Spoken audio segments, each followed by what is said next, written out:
welcome to my Friday tip of the week. This week I wanted to share with you my new favorite toy in the kitchen, which is my air fryer.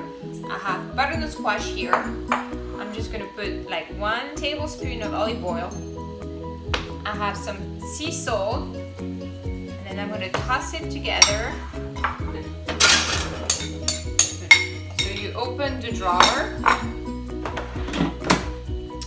you close it, you turn it on, put it on 400, and then you start with the time. I'm going to start by doing it for 15 minutes, and then I will show you how it turns out in 15 minutes. Let's just check on the butternut squash, and look how pretty it is. It's cooked to perfection. So let's just do a taste test, which is my favorite part.